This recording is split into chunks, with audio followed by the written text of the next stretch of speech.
What would you feel if you were torn from your home, separated from your loved ones, and turned into merchandise in a human market? In the dark corners of the 19th century, slavery in the United States not only destroyed lives, but also transformed suffering into a ruthless trade. Amidst this nightmare, the figure of Robert Lumpkin stands out as one of the most infamous names in history.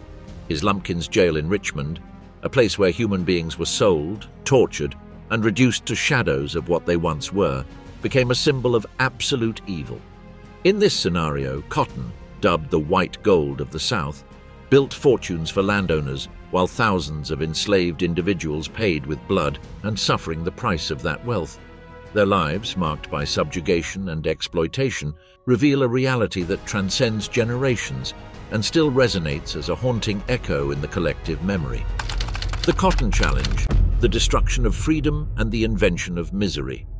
At the end of the 18th century, a seemingly simple invention would irreversibly change the agricultural structure of the United States, but it would also deepen the shadows of an institution already deeply rooted. In 1792, Eli Whitney, a young Yale graduate, arrived in Georgia in search of new opportunities. It was in the vast cotton fields of the South that he would unknowingly create one of the most devastating tools for the enslaved population in history. Before Whitney's invention, cotton production was an extremely arduous task. The process of separating the sticky seeds from the cotton fibers was slow and laborious, mainly carried out by enslaved hands. Short staple cotton, which was the most suitable type for southern conditions, was particularly difficult to process. This limited the profitability of the crop, so most planters opted to grow more easily processed varieties, but with geographical limitations. Thus, cotton cultivation did not expand beyond coastal areas. In 1793, Whitney's cotton gin changed everything. This simple but efficient mechanism could process up to 50 times more cotton in a single day than a human worker. In the blink of an eye, the agricultural landscape of the South was completely transformed. Short staple cotton, which had been unviable due to the costly process of seed separation, became the primary crop, allowing plantations to expand inland. However, what seemed like a blessing for the agricultural economy of the South had a devastating effect on the institution of slavery. Instead of reducing the need for manual labor, the cotton gin made cotton production even more profitable. This led landowners to expand their plantations and, consequently, a growing demand for enslaved labor. Between 1790 and 1808, the importation of African slaves increased significantly, and ports like Charleston, South Carolina, became key points for this inhumane trade. The impact of the cotton gin was so immediate that it became the core of the Southern economy. In a matter of minutes, this machine did the work that once took hours by hand. Its efficiency not only solidified cotton as the main engine of the economy, but also transformed the South into a vast agricultural empire, completely dependent on enslaved labor for its prosperity. Ironically, Whitney's story was marked by irony. Despite the fact that his invention revolutionized the industry and became a pillar of the Southern economy, Whitney did not reap great benefits from it. The design of the cotton gin was so simple that it was quickly copied, leading to widespread violations of his patent. Instead of receiving the profits he might have expected, Whitney became embroiled in long legal battles that drained both his time and resources. However, the lack of benefits for the inventor pales in comparison to the social consequences of his invention, which made slavery more profitable and therefore more deeply embedded in the economic structure of the American South. The dark harvest of slave breeding in America. By the end of the 18th century, the flow of African slaves to the American colonies began to decline, partly due to the ban on importing slaves from Africa in 1808. However, the demand for labor in the cotton fields did not decrease, it merely shifted form. Instead of relying on imports, attention focused on increasing the locally enslaved population. Virginia, with one of the highest enslaved populations, stood out as a center for this phenomenon, earning the nickname the breeding state. In this context, figures like Robert Lumpkin became key players. His Lumpkin's jail in Richmond was not just a place for selling slaves, but also for forced breeding. Known as the half-acre of the devil, this place became the scene of inhuman abuses, where women were paired and separated from their families solely to increase the enslaved workforce. This system of slave breeding was rarely discussed openly, but it was deeply embedded in the daily life of southern plantations. In testimonies from people like Harriet Jacobs, the tensions between the sexual and economic exploitation of enslaved women are revealed, whose lives were manipulated not only through violence, but also as part of an economic strategy. Jacobs recounted how her master, Dr. James Norcom, not only abused her, but also viewed her as a means to breed more slaves, thereby ensuring the continuity of forced labor. Meanwhile, on the plantations, white slave owners maintained relations with enslaved women, resulting in multiracial children who, despite their relation to the masters, were born condemned to slavery. These children became symbols of a perverse social structure where power and property were intertwined in a heartbreaking manner. Although slave breeding was rarely openly discussed, sale ads in newspapers and daily practices of forced pairing were clear signs of its existence. Women were subjected to systematic violence to ensure their fertility and the continuity of slavery as an economic system. This practice tore apart families, leaving many enslaved individuals unable to defend their loved ones or even maintain familial relationships. The dominion of King Cotton and its downfall. At the beginning of the 19th century, cotton became the central pillar of the southern economy in the United States, transforming the region into a cotton kingdom. The fertile fields of the South responded to the growing global demand driven by the Industrial Revolution, particularly in England, where textile mills required vast quantities of this white gold. The ports of Charleston, Mobile, and New Orleans filled with bales of cotton, and more than half of U.S. exports to Europe consisted of this crop. But this economic flourishing was built on exploitation. The enslaved labor force, primarily brought from Africa, worked under inhumane conditions to feed the cotton industry. Slavery became the foundation of the wealth of southern landowners who claimed they could dominate the world without firing a single shot, simply by halting cotton exports. The increasing demand for enslaved labor and the transatlantic trade in humans continued to fuel the plantation system, where the lives of enslaved people were consumed in endless workdays. This boom not only impacted the economy but also culturally. Cities like Cottonwood and Cotton Plant emerged, symbolizing the omnipresence of cotton.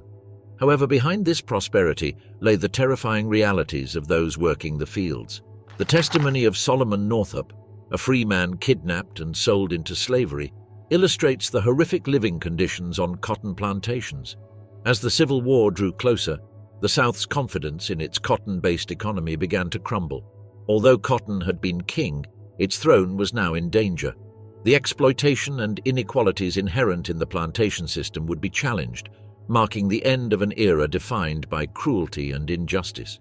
Cotton, tobacco, sugar, and rice formed a network of crops that not only shaped the economy of the South but also wove stories of suffering and resistance. Tobacco, grown mainly in Virginia since the early 17th century, became a key export, though its cultivation quickly depleted the soil.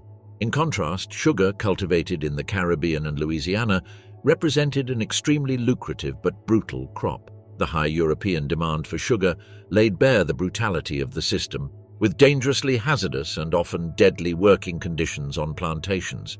In the case of rice, grown in the swampy lands of the Carolinas and Georgia, the resistance and knowledge of the enslaved Africans proved invaluable. Many of them, hailing from regions like Sierra Leone, possessed agricultural skills that granted them a degree of autonomy, unlike other crops where the landowner's control was absolute. These crops, each with its own challenges and forms of exploitation, not only generated enormous wealth but also fueled a network of human stories marked by pain and the struggle for freedom. In this context, figures like Harriet Jacobs rose as symbols of resistance to a system that oppressed them.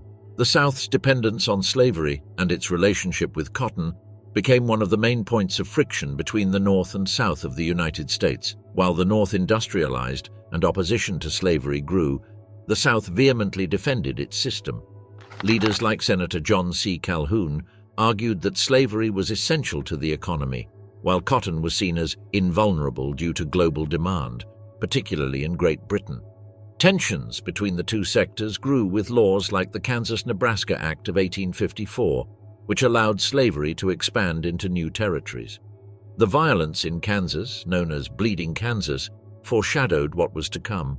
When Abraham Lincoln was elected president in 1860, Southern states saw his victory as a threat and began to secede from the Union, initiating the Civil War.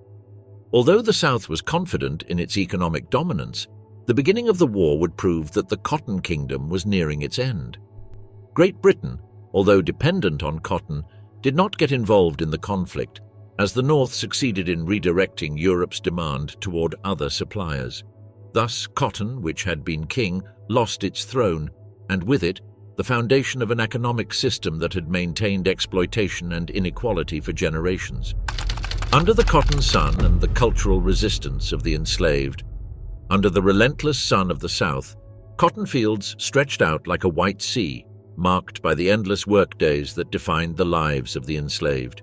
From dawn, on plantations like Monticello or along the Mississippi River, overseers would begin a day that stretched until dusk, with swift hands picking cotton as the weight of the sacks grew both physically and emotionally. Women, in addition to working in the fields, assumed domestic tasks in their masters' homes, while some men worked as blacksmiths or carpenters.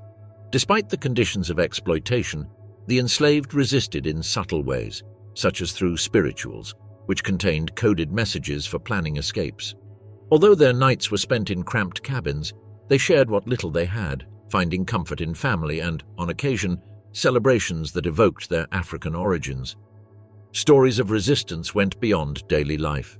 Figures like Denmark Vesey and Sojourner Truth challenged the system of slavery, while on plantations like those in Georgia, the enslaved crafted artifacts like an improvised violin, offering brief moments of escape from suffering. At the same time, African traditions remained alive through languages like Gullah Geechee and the crucial role of griots, who preserved the stories of the past. Although family was often fragmented, the enslaved rebuilt family structures through mutual respect, while religion, reinterpreted in their own way, served as both refuge and resistance. Legends and rituals, like the chants of spirituals and secret gatherings, remained forms of resistance, and figures like Harriet Jacobs showed the struggle for autonomy in the face of oppression.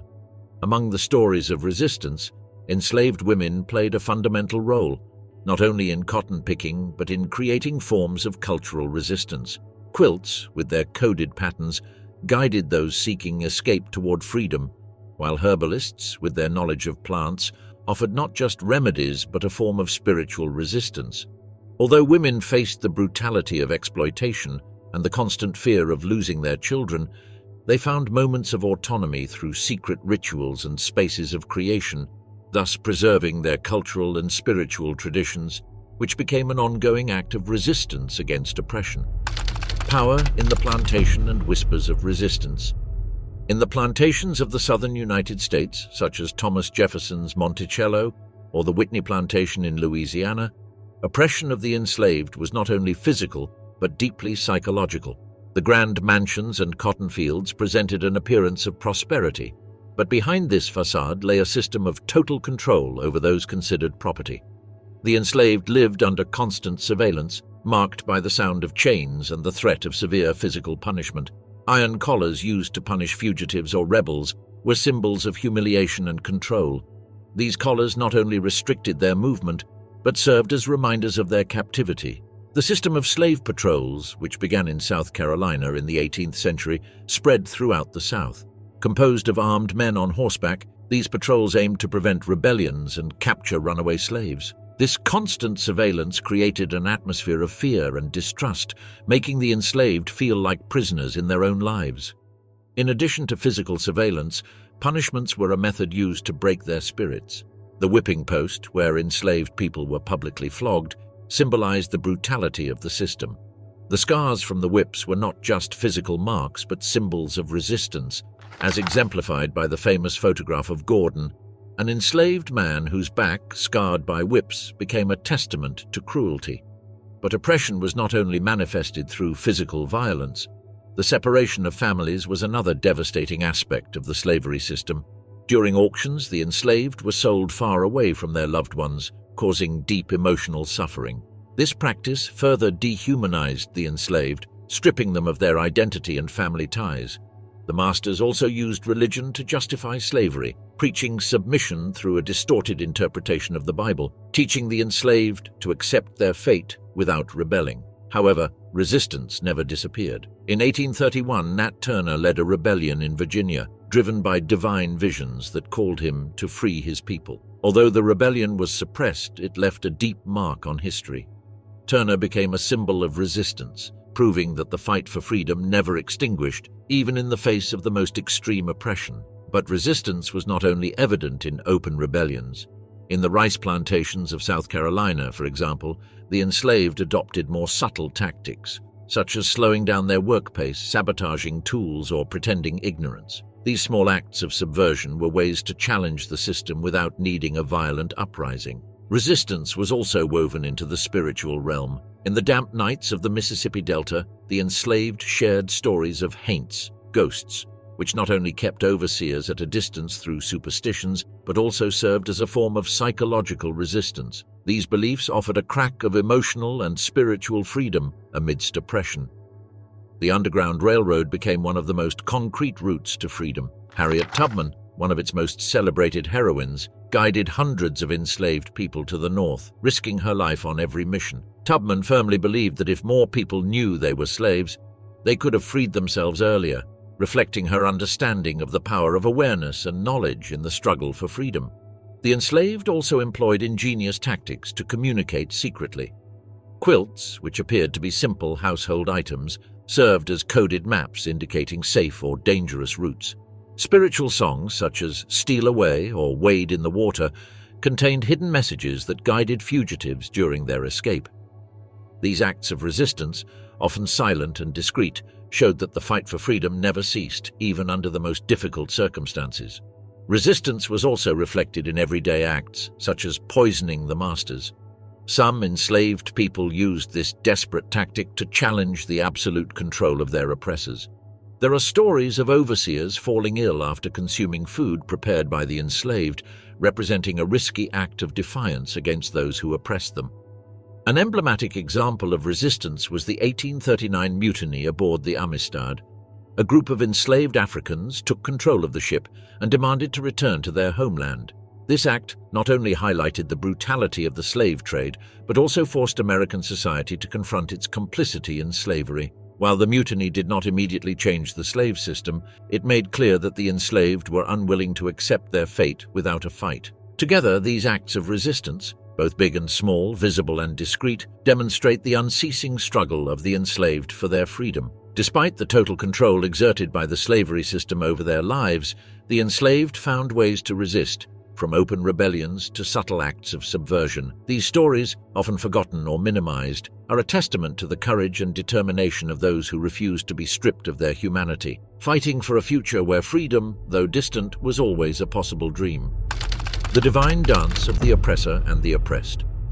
In the midst of the vast southern plantations, where cotton fields stretched as far as the eye could see and mansions rose like symbols of power, religion was intricately woven into the fabric of life, both for the enslavers and the enslaved. This entanglement of beliefs, rituals, and narratives not only offered comfort or justification, but became a tool of control and, simultaneously, a form of resistance. Religion, therefore, stands as a battlefield where struggles for the soul and freedom were fought. For the enslavers, the grand churches of Charleston and Savannah became spaces where power structures were reinforced. The sermons from their tall towers not only spoke of salvation, but were often used to justify slavery. Guided by a selective interpretation of Scripture, the oppressors found divine validation in passages like Ephesians 6:5, "Slaves, obey your earthly masters with respect and fear." The Bible, in this context, was not just a spiritual guide, but a tool that portrayed slavery as a morally accepted institution, part of the divine order that had to be respected.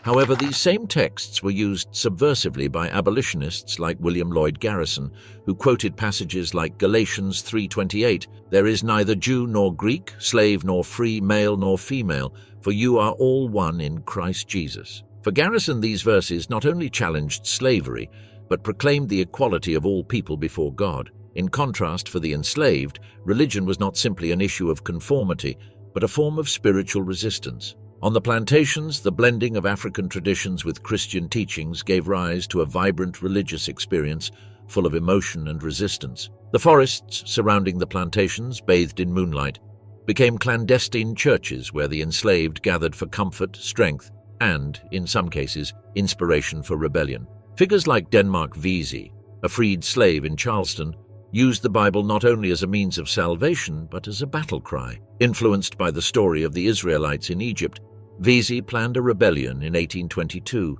seeing himself as a modern-day Moses destined to lead his people to the promised freedom. Within this context of religious resistance, spirituals played a fundamental role. Songs like "Swing Low, Sweet Chariot" not only provided comfort but contained a coded message of hope and longing for freedom. This song, which alludes to Elijah's ascension to heaven, became an anthem representing the hope for liberation of both soul and body. Additionally, the river and water took on special symbolism in the beliefs of the enslaved.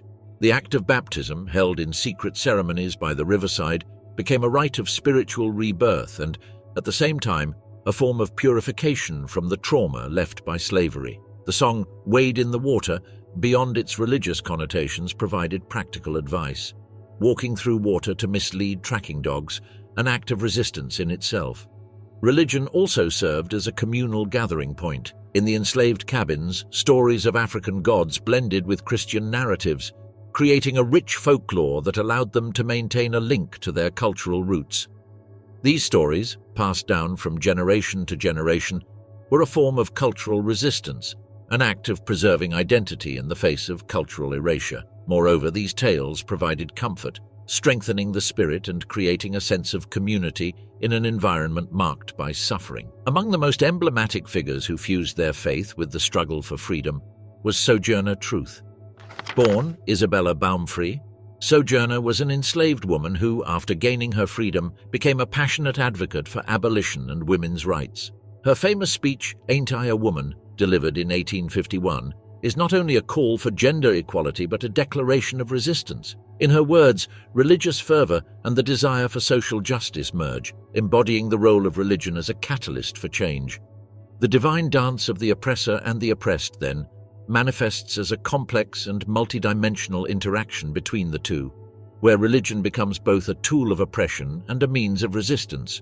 While the enslavers used scripture to maintain the status quo, the enslaved transformed those very words into a source of strength and rebellion. In its purest essence, religion became a tool of freedom, a reminder that true emancipation did not only lie in physical chains but also in the spirit.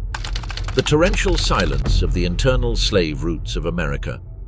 The end of the transatlantic slave trade in 1808, a moral victory for humanity, did not bring an end to the suffering of enslaved people in America. Instead of disappearing, the trade in human beings transformed, shifting to an internal system that spread like an underground river, its path even murkier and more penetrating. Southern cities like Richmond, New Orleans, and Alexandria witnessed the brutality of this new chapter. Slave pens, with their high walls and barred windows, were erected in these urban centers, where people were held captive while awaiting their fate. These places became spaces of anguish, where the bodies and souls of the enslaved were traded as commodities, and where stories of separated families and shattered lives were woven in the shadow of commerce. Slave markets scattered across the South operated as centers of tragedy.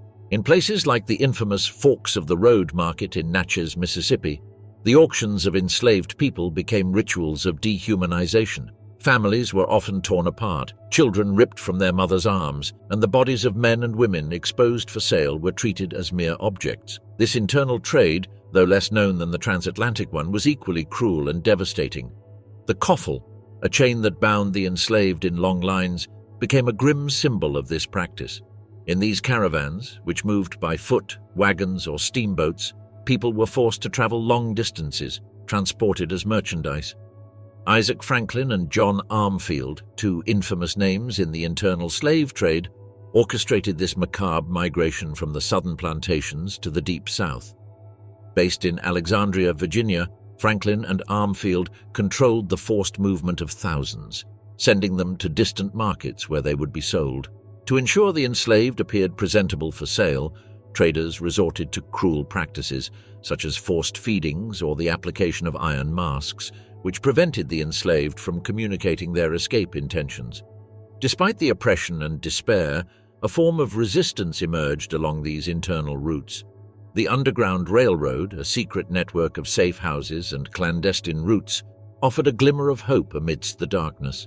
Harriet Tubman, a key figure in this movement, made multiple trips south, guiding the enslaved to freedom. Her daring rescues became a radical contrast to the forced marches southward, offering a vision of hope and resistance in the face of suffering. Resistance songs like "Follow the Drinking Gourd" became coded maps for fugitives, guiding them along safe paths toward the north.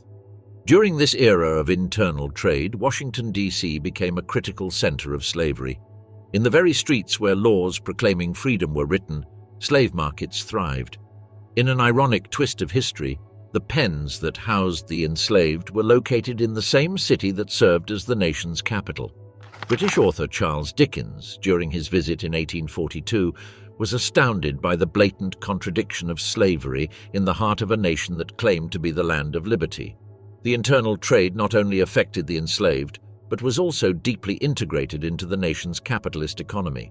Financial institutions, such as banks and insurance companies, actively participated in slavery, offering loans based on the value of the enslaved and insuring their lives as if they were commodities. This link between slavery and capital left an indelible mark on the economic structure of the United States, revealing how deeply slavery was embedded in the system that upheld the nation. The torrential silence of America's internal slave routes stands as a somber reminder of the unbreakable resistance of those who, even in the darkest hours, fought for their freedom. Despite the horrors of the slave pens and long forced marches, hope never ceased to burn. The stories of sacrifice, resistance, and strength continue to resonate, illuminating the shadows of the past and shedding light on the complexities of human trafficking and its legacy. The legacy of cotton. The cotton plantations, once the heart of the Southern economy, now serve as reminders of an era marked by the exploitation and suffering of thousands. The impact of this legacy continues to shape the collective consciousness of the United States. The stories of those who worked on the plantations have been passed down through generations, and the old estates, such as Monticello or Boone Hall, are now historic sites. However, the process of remembering these places is fraught with tension, as many attempt to balance historical preservation with the need to confront the harsh realities of the past. After the Civil War, the South experienced a cultural phenomenon known as the lost cause, which romanticized the past and presented an idealized version of life on the plantations. This narrative minimized or even ignored the horrors of slavery in an effort to amend the image of a defeated region. This vision was popularized in works like Gone with the Wind, which depicted a softer version of life before the war. However, as the 20th century progressed, movements like the Civil Rights Movement began to reassess the country's history and highlight the need to confront the injustices of the past. Leaders such as Martin Luther King Jr. reminded the nation of the unfulfilled promise of freedom for African Americans, using the history of slavery as an example of the denial of these fundamental rights. In the 21st century, new initiatives like the 1619 Project, launched by the New York Times, helped reframe American history by placing the consequences of slavery and the contributions of African Americans at the center of historical debate. Furthermore, museums such as the National Museum of African American History and Culture in Washington, D.C., have worked to shed light on stories that had previously been hidden in the shadows. Art, too, has served as a powerful tool for exploring the complexities of this era, as seen in the works of Kara Walker, whose installations invite reflection on race, power, and memory. In this journey through the history of cotton, from its cultivation in the fields to its crucial role in the Civil War, we have explored how this product became both a symbol of wealth and, at the same time, of exploitation. Each cotton boll, which once represented a commodity, is also a reminder of the lives marked by pain and struggle. When remembering those who worked on the plantations, it is essential to acknowledge their resistance and the progress made in the pursuit of justice, so that we can move toward a more equitable future.